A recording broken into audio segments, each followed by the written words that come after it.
Hello and welcome to my channel the bong souls Prakrita. আশা করি আপনারা সবাই খুব ভালো আছেন। কারা কারা আমার মতন পাহাড় পছন্দ করো তারা কিন্তু কমেন্ট করে জানাতে পারো আমাকে।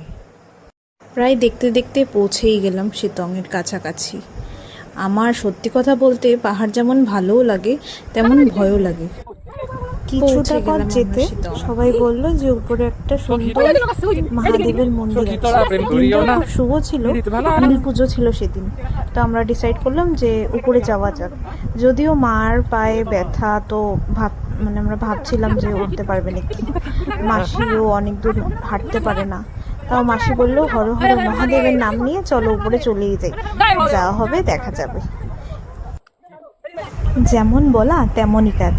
চলে গেলাম সবাই মহাদেবের নাম নিয়ে মহাদেব দর্শন করতে। জায়গাটা খুব সুন্দর ছিল, লম্বা লম্বা গাছ, ফটোগুলোও ভালো উঠছিল। অনেকটা দূরই চলে আসলাম হাঁটতে হাঁটতে, কিন্তু এখনো মন্দিরের দর্শন পেলাম না। তাও মহাদেবের নাম নিয়ে আবার আমরা হেঁটেই চলেছি। Meanwhile, আমি আর পিতাশ্রী was having a conversation that ঠাকুরের দর্শন তো অত সহজে পাওয়া যায় না, তো কষ্ট তো করতেই হবে। কষ্ট করলেই ঠাকুরের দর্শন পাওয়া যাবে। Impossible is nothing. তো অনেকটা উঁচু উঠতে আস্তে আস্তে মায়ের পায়ে ব্যথাও বাড়লো। মাসিরও একটু অসুবিধে হচ্ছিল, মাসি বললাম মাসি বললো না তাও আমরা যাই। তো এখানে সবাই হাঁটছে, মাসি অসুবিধে হচ্ছিল। আমরা মাসিকে বললাম কন্টিনিউ করতে না, তুমি রেস্টে। তো মাসি বললো হ্যাঁ ঠিক আছে, আমি রেস্ট নিই, তোমরা আগাও। তো আমরা মন্দিরের প্রায় কাছাকাছি পৌঁছেই গেছি।